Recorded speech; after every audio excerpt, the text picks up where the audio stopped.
this time yesterday, I did not know that I would be addressing all of you.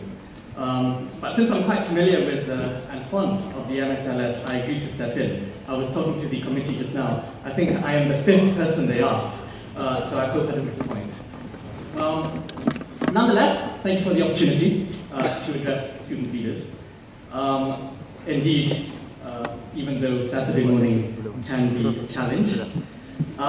Just now, when I came in, please don't stand just because you're asked to stand, right? If people want to stand for someone because out of respect, they should do so because it's genuine, not because they are asked to stand.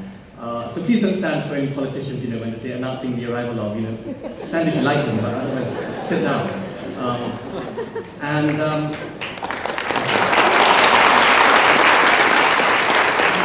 As I mentioned earlier, I'm not new to MSLS. In the 4th installment of MSLS in 2010, I spoke in a panel discussion with Muhammad Faisal Abdulaziz and Sharif Hamdan on empowering youth in the political process, with a particular focus on lowering the voting age, which I fully endorsed.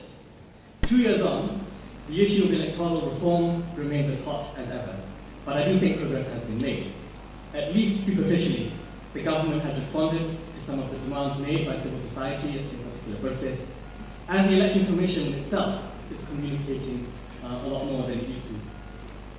In fact, my colleagues at Ideas are currently negotiating with the Election Commission in response to an invitation that they issued asking us and several other groups to observe the forthcoming general election, whenever that materializes. With demands met by student groups to be able to participate in politics also being met, I think it is merely a matter of time before Malaysians 18 years old can join their counterparts in the UK in being able to vote in general elections in their own country of citizenship. One of the quirks, of course, of British and Commonwealth history, as I'm sure many of you have already experienced, is that Malaysian 18-year-olds are allowed, at least by UK law, if not by ours, to vote in their general, local and European elections. I was at LSE, staying in High Holborn residence, and they had the general election, and without doing anything, I got the voting slip saying that if I want to vote, I should turn up at this ballot box center and place my vote. And I was very puzzled by this, but the university automatically submitted anyone eligible to vote in the UK general election. So 18 years old. But I don't think we will go quite as far as Indonesia, where 17-year-olds get the vote, and that, of course, is the largest democracy in ASEAN. For last year's MSLS, I contributed an article for Ceku on piecing together the Malaysian puzzle. This piece is included in my second compilation of articles, drawn mainly from my column in The Sun, and I'm glad to say that copies of the book, Abiding Times 2, are available outside. And I think after this speech, I'm giving a short signing session. Sorry, I have to do this for my publisher. It's not nothing to do with me. But I was happy to discover that the current chairman of the UKEC is someone from the LSE as well, and reading government and economics no less. In my time, no one did government and economics. Very rare to find a Malaysian doing government at all. And also, the LSE Malaysia Club was not even a member of the UKEC. This is because a previous president of the club was supportive of reformasi, and the then leadership of the UKEC took a dim view of this. So basically, the LSE Malaysia Club was expelled from UKEC, and it was long after I myself left LSE that the LSE Malaysia Club was readmitted into the UKEC. So I think it is a credit to the UKEC today that it is able to accommodate speakers on both sides of the political divide, as well as activists of various ideological stripes. So in that vein, I agreed to open the summit this year. The theme of my talk today is embracing the future, preserving the past, the role of youth in nation building. Now, having organized events like this myself before, I understand the need for a tagline that is sufficiently grand, sufficiently optimistic, and also sufficiently vague that all the speakers would be able to relate to and support. Everyone wants to embrace the future, and no one would deny that the youth have a role in nation building. But the middle part, preserving the past, needs some attention. It's necessary, surely, to determine which aspects of the past are worth preserving. And this is a very difficult exercise, because one fundamental problem in our country is that the past is often very poorly understood, not just by the youth, but by the establishment as well. Those of you familiar with my writing will know that I have deep reservations about how history is taught as a discipline in our schools. Like some other subjects, its teaching has degenerated into mere rote learning of facts, of dates, and purported facts, which of course have been given the stamp of approval by the emanations of government. And the prevailing attitude from the ministry often is, if it is in the textbook, it must be true. Accept it, don't question it, listen to us, we are the fountain of knowledge, etc., etc. Of course, this is a travesty to the amazing, wonderful academic discipline of history, which is a subject that, if treated with the proper respect, teaches one to discover, consider, and weigh evidence to conclude for oneself what happened in the past, why things happened in the past, and what impact the course of the past has on us today. The most dangerous consequence of us not knowing our own history, of course, is that other people can just invent things, make things up, and we won't be equipped to deal with these inventions. So you have all sorts of people putting their own spin on events that happened in the past to justify political arguments today. Another tactic is to say, oh, it's too sensitive to talk about it, so better not talk about it at all. That, ladies and gentlemen, is willful self-ignorance of the worst kind. It is precisely because things are controversial, uncertain, or contested that they ought to be discussed and debated. Instead, we get entirely anti-intellectual groups, including politicians amongst their ranks sometimes, that seek to shut down debate or certain products of culture. So books are banned, movies are censored, performers are expelled, and certain topics are deemed off limits. We are seeing it now in relation to criticism of certain institutions, to which the response by the extremists is derhaka, berkhianat, and so on and so forth. There are two things I would like to say in response. The first is that it is much better to win the argument, instead of being condescending and expecting people to shut up just because you want them to. Try instead to demonstrate why you are right. Argue the merits of your worldview over that which you object to, and let your fellow citizens decide whichever course they wish to follow. It's called treating people with respect, and it's one of the pillars of our Rukun Negara. The second thing I would say to them is that check and balance institutions have been alive and well in Malay polities for ages. They should read up on the Batu Bersurat Terengganu, in which the ruler is clearly subject to a higher law. The ancient Minangkabau-inspired decentralized democracy of Negeri Sembilan, in which deliberation and consensus play a key role. The Undang-Undang Laut Malacca, which laid down the limitations of the powers of the Nakhodas, who received their powers from the Sultan himself. So though the first modern constitution in these parts is said to be the Johor Constitution of 1895, we had our share of proto-constitutions, just as the English had their Magna Carta. Rule of law, together with the principles of individual liberty, limited government, and free markets, are not new concepts here. And arguably, it is because Britons and enough Americans know their constitutional history that when nutcases appear in those societies, media and civil society are quick to condemn them with strong counter-arguments based on their nation's legacy of freedom. We in Malaysia can do the same. But the tragedy from my point of view is how quickly our own culture of freedom has changed. If you pick up popular magazines published in Malaysia in the 60s and 70s, you might be surprised by what you find. And of course, it is often said that many P. Ramlee movies, if they were made today, would never see the light of day. And Labu and Labi would never be able to order gin or Iblis and tonic. One phenomenon happening right now, of course, is that there is a real contest between the so-called social and political progressives and conservatives. We see this in the way in which certain policies of late have been proposed and modified and reversed after feedback from within and outside government circles, in particular in the context of the economic and government transformation programs. More subtle is the contestation in interpreting our past.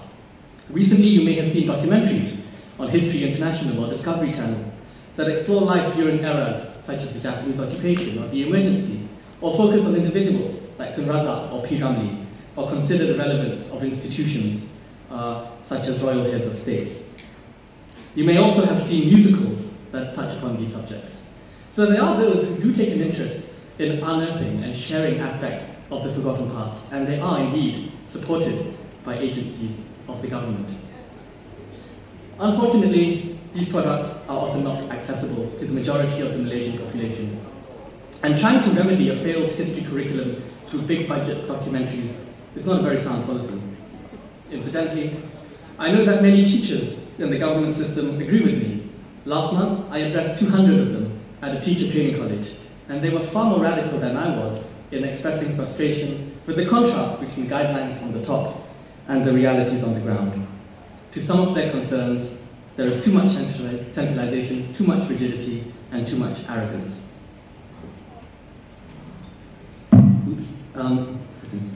There are occasionally other interesting opportunities to push the boundaries of conventional thought. Last week, I addressed an audience of 500 civil servants, politicians, and Datuk-Datuk Adat in Seremban. It was the first international conference on Malay Polynesian ancestral nations, and intriguingly, it was fully supported by several government agencies. I thought it was hugely encouraging that the organizers were willing to consider a wider definition of Malay well beyond the boundaries of our federal constitution. Present in the audience were Maori from New Zealand, who, apart from doing the haka for us, fully asserted that we are all part of a wider Malay Polynesian world, or Melayu Serumpun. Not all Malay conservatives would agree with this. And earlier this week, I was at a regimental dinner for the Corps Juruterra Electric Tanjantera, JLJ for short, rather than JEJ, because the army refused to capitulate to Dewan Bahasa dan Pustaka's demand to change the acronym, the old word for electric being electric. So I was chatting to a general at dinner, lamenting how the younger generation are woefully ignorant about the role of the armed forces in fighting for the freedoms that Malaysia enjoys today. I mean, my understanding of the history syllabus is that the communists were evil, Sinn Féin was a terrorist, and we, not the British, because we didn't have help from the Commonwealth, but we valiantly fought them. And that is a travesty on so many levels. So this general also had some very interesting things to say about political interference in the military, especially in terms of procurement. Let's not go into that. But even amongst those who describe themselves as reformers, also, I think, don't make full use of the past. For example, when talking about cleaning up institutions in this country, such as strengthening the judiciary, introducing more press freedom, or repealing legislation curbing individual liberties, reference is often made to how things are done in other countries, and less so to how things once were in our own country. But I would argue that once upon a time, we had a stronger and more independent judiciary. We had politicians and media practitioners who exercised press freedom in a responsible manner. And we had political leaders who knew that draconian legislation was a necessity only because of the communist menace and should be repealed post-haste before they are used for political purposes. As much as possible, we at Ideas try to refer to our own history when we propose areas of reform. For example, recently, we did a paper on democratizing the Dewan Negara, the Senate. We cited practices and proposals from all over the world, of course, but we also pointed to the fact that the authors of our federal constitution envisaged a situation where the Dewan Negara ought to be democratically elected. There is a clause in the constitution which says you can remove all the appointed senators and elect every member from the states, just as the US Senate does. And of course, this is something which needs to be unearthed because it's not well known. Now, of course, these days we are still trying to fix the Dewan Rakyat. But as participants of civil society, we have a responsibility to promote reform that we feel is in the national interest, whether or not they are at the top of media headlines. And I think that's a challenge that everyone in civil society is grappling with right now. I'm a big fan of Datuk Saifuddin Abdullah. I think he is the most popular member, or at least the most talked about politician in the government, and I think rightly so. And I know that he likes to talk about new politics, and when I talk to him, I keep reminding him, your new politics is great, But I would argue that in many ways, the Merdeka generation of politicians, Tunku Abdul Rahman, Tun Tan Cheng Lock, Tun B.T. Sambantan, Tun Dr. Ismail, they espoused the same principles without having to apply a label to them. And labels can be politicized, as we all know. We've seen it with One Malaysia, Bangsa Malaysia, Malaysian Malaysia.